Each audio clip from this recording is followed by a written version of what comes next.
everyone and welcome to day 13 of my CSS learning journey CSS journey.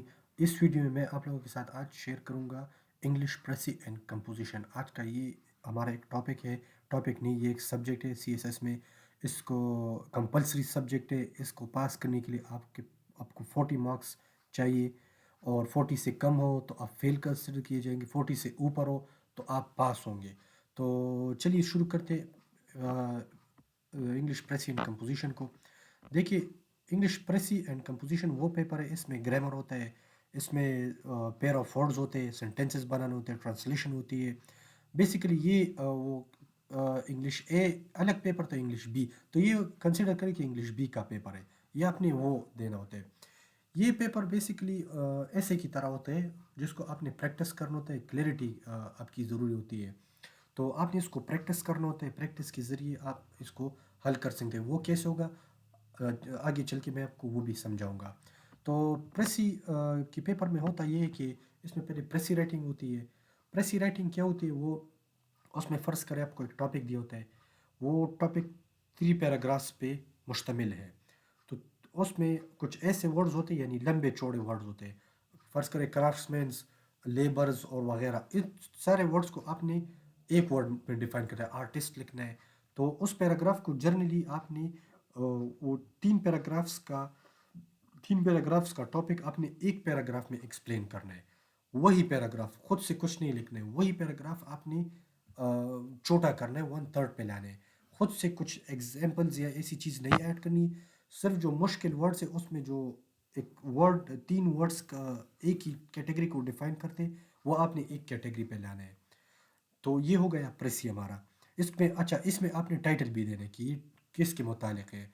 अच्छा, comprehension वो होता है, आपको एक टॉपिक दिया होता है 2 या 3 पैराग्राफ्स, उसके नीचे क्वेश्चन आंसर्स होते हैं. उस पैराग्राफ को रीड करके आपने नीचे क्वेश्चंस के आंसर्स लिखने. ये होता है कंप्रहेंशन. ये क्लास 5-2 का नहीं है, ये अच्छा खासा कंप्रहेंशन आता है. इंटरमीडिएट या एक्सपीरियंस लेवल का इस तरह होता है. CSS वैसे है मुश्किल था, ये एक्सपीरियंस प्रोफेशनल लेवल पे बेस है, तो इसलिए इसमें आसानी कुछ नहीं होती. अच्छा, फिर आती एक पैराग्राफ आते, उसमें आपने करना है कि ग्रामर करेक्शन करनी, वोकेबलरी करनी है. फुल स्टॉप हो गया, कॉमा हो गया, सेमी कॉलन हो गया, कहाँ पे इन्वर्टेड कॉमास लगने, वो हो गया. फिर आते हैं pair of words. Pair of words, idioms, analogues. Pair of words के आपने सेंटेंसेस बनाने हैं. जैसे अफेक्ट हो गया, AFFECT, जैसे EFFECT, तो इस तरह के वर्ड्स के आपने सेंटेंसेस बनाते हैं. फिर आता है ट्रांसलेशन. ट्रांसलेशन भी अब इस पेपर में लाजमी है, ये भी आपने अटेम्प्ट करना है. ट्रांसलेशन की भी अच्छे खासे मार्क्स होते हैं. तो ये अगर आपने ये ट्रांसलेशन नहीं की तो भी आपके पेपर यानी आपके मार्क्स कट सकते हैं. और इन सब का तरीक़ाकार वैसे ये है कि जैसे मैंने सुना था, मैंने अटेम्प्ट किया था कि पहले आप comprehension, grammar, pair of words और ट्रांसलेशन अटेम्प्ट कर ले. उसके आखिर में आपने प्रेसी राइटिंग करनी है. चूँकि प्रेसी टाइम लेती है आंसर करने में, राइटिंग में उसमें सोर्स ज़्यादा लगता है, उसको 2 बार रीड करना होता है, माइंड क्लियर करना होता है, उसमें टाइम बहुत लगता है. तो वो आप आखिर में छोड़ें, पहले आप कॉम्प्रिहेंशन से शुरू करें, ग्रामर, पेयर ऑफ वर्ड्स और ट्रांसलेशन जब आप पेपर अटेम्प्ट कर रहे हो. मैंने इस तरह अटेम्प्ट किया था और सुना भी इस तरह अटेम्प्ट करने में है, क्योंकि प्रेसी टाइम लेते हैं. ये आखिर में रखो. बेसिकली ये पेपर इसलिए रखा जाता है कि ये चेक करे आपको कि आपकी इंग्लिश लैंग्वेज पे कमांड कैसी है, आपकी एबिलिटीज़ क्या है, आपकी आइडियाज़ कितनी क्लियर है. तो ये इसलिए ये पेपर अटेम्प्ट किया जाता है, इसलिए ये पेपर कंपलसरी है. अच्छा, प्रेसी के बारे में ये है कि आप पैराग्राफ को, टॉपिक को 2-3 बार केयरफुली पढ़ें. उससे मेन आइडियाज़ और की आर्ग्यूमेंट्स को आप हाईलाइट करें कि इसमें कौन कौन से की आइडियाज़ है, आर्ग्यूमेंट्स है. रिपीटिशन और एग्जांपल्स को आपने अवॉइड करना है. आपने ख़ुद से एग्जांपल्स नहीं देने, ना रिपीट करना है, ठीक है. और अच्छा, जो वर्ड उसमें लिखा है मुश्किल वर्ड है, एक लाइन को उसने एक एक सेंटेंस को आपने एक वर्ड में डिफाइन किया, यहाँ पे इसका ये मतलब है. तो ये है इसका. 1/3 में आपने लिखना है ओरिजिनल पैसेज जो गिवन है, उसी को आपने 1/3 फॉर्म में लिखना है अपने अल्फाज में. जैसे कि मैंने पहले भी कहा, आपकी वोकेबलरी स्ट्रांग होनी चाहिए, आपका ग्रामर स्ट्रांग होना चाहिए. تو جو ایک لائن کا آئیڈیا ہے وہ آپ نے ایک ورڈ میں ایکسپلین کرنا ہے یہاں پہ.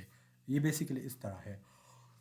یہ اس پہ پھر آپ نے ایک شارٹ اور ریلیونٹ ٹائٹل بھی اسی سے نکالنے، چونکہ آپ نے 2-3 بار پڑھا ہوگا اس کو کیئرفلی، تو آپ کو آئیڈیا ہوگا کہ آپ کس طرح اس کو پھر اس کا ٹائٹل نکلوا سکتے ہیں. اس کے سورس کے ڈان نیوز پیپر کے ایڈیٹوریل سے past C S S president papers دیکھ لیں. اس سے آپ کو آئیڈیا ہو جائے گا کہ اس سے آپ کو بہت آئیڈیا ہو جائے گا کہ آئیڈیا بھی ہو جائے گا اور پریکٹس بھی ہو جائے گا. اور آپ نے اس کو خواہ آپ نے اس کو بھی اس کے اوپر بھی پریکٹس کرنی ہے، 3-4 پیپرز کرنی ہے یا اس سے زیادہ، تاکہ آپ کو کلیئرٹی سمجھ آئے. کیونکہ پریکٹس کرنی سے ہی آپ ایک پیپر کے ماسٹر بن سکتے ہیں، ایک سبجیکٹ کے ماسٹر بن سکتے ہیں. اچھا، گرامر تو ویسے ہی میں نے سمجھا لیے. سینٹینس کریکشن ہو گیا، اس میں سبجیکٹ ورب آرٹیکل ٹینسز یہ سب کچھ کرنا ہے. سینونیم اینٹونیمز ہو گیا، وہ بھی اس میں آتا ہے. پیر آف ورڈز ہو گئے، practice writing them in sentences, تو خواہ آپ نے پریکٹس کر کے وہ بھی سمجھ. کمپریہنشن ہو گیا، وہ بھی آپ اس چیز سے اس newspaper C S S past papers, اس سے آپ کو اندازہ ہو سکتے ہیں، آپ اس کو اسٹڈی کر سکتے ہیں، اس سے آپ یہ چیزیں لے سکتے ہیں. اچھا، پیر آف ورڈس کے متعلق میں یہ کہوں گا سینونیمز، اینٹونیمز اور پیر آف ورڈس. اس کے لیے آپ یہ کر سکتے ہیں کہ آپ ایک نوٹ بک لے لیں، اس میں ڈیلی 10 پیر آف ورڈس لکھ لیں اور اس کے سامنے اس کے سینونیمز اور اینٹونیمز لکھ لیں. تو اس طرح سے آپ کو یہ بھی یاد ہو جائیں گے. تو اس کا طریقہ یہ ہے، ڈیلی کے حساب سے آپ 10-5 جتنے میں آپ کمفرٹیبل ہو لکھنے میں، یہ اس طرح آپ نے پریکٹس کرنا ہے. اچھا، پریسی رائٹنگ اور یہ سب کچھ اس کا پریکٹس کا طریقہ کیا ہے؟ آدھا گھنٹہ 1 گھنٹہ ڈیلی آپ دیں اس کو، انگلش پریس اینڈ کمپوزیشن کو. اس طرح ایسے کو بھی آپ نے ٹائم دینا ہے. تو ایک ایڈیٹوریل پڑھیں، اس کو سمرائز کر لیں، پھر اس پہ آپ پریکٹس کریں. اس کے گرامر کریکشن کا بھی آپ کا اندازہ ہو جائے گا، اور اس میں سپیڈ اور اس سے آپ کی سپیڈ اور کلیئرٹی بھی امپروو ہو جائے گی. تو یہ کچھ چیزیں، تو اس پہ آپ نے غور کرنا ہے. مسٹیکس بھی اس میں آپ نے کیا کیا نہیں کرنے. ایسیز کو اور سینٹینسز کو آپ نے یاد نہیں کرنا ہے، آپ نے اپنے حساب سے اس کو لکھنا ہے. کمپلیکیٹڈ اور کنفیوزنگ ورڈز استعمال نہیں کرنے. اس سے مجھے ایک بات یاد آئی کہ سی ایس ایس آپ کی انگلش فلوئنٹ ہونی چاہیے. ورڈز، گرامر، ووکیبلری خاص کر آپ کمپلیکس ورڈز استعمال نہ کریں، زیادہ نئے الفاظ استعمال نہیں کریں جس سے ایگزامنر کو بھی سمجھ نہ آئے، اس کو بھی سمجھ نہیں یعنی کلیئرٹی نہ ہو. تو اس طرح کے ورڈ سے اوائڈ کریں. آپ کی انگلش فلوئنٹ ہونی چاہیے اس میں، اور کچھ ایڈوانس ورڈز اس میں استعمال کریں. تو اس سے آپ کی پیپر میں آپ کی انگلش میں پاس کر سکتے ہیں آپ. اچھا، زیادہ اس پہ رائٹنگ کی ضرورت نہیں ہے، اور بس کلیئر اور کنسائز آئیڈیا ہونا چاہیے اس میں. جو لکھا ہے پریسنٹ کمپوزیشن جو ہے، اس میں وہ اس اوریجنل پیراگراف کو، اوریجنل ٹاپک کو آپ نے 1/3 میں کنورٹ کرنا ہے، رائٹ کرنا ہے.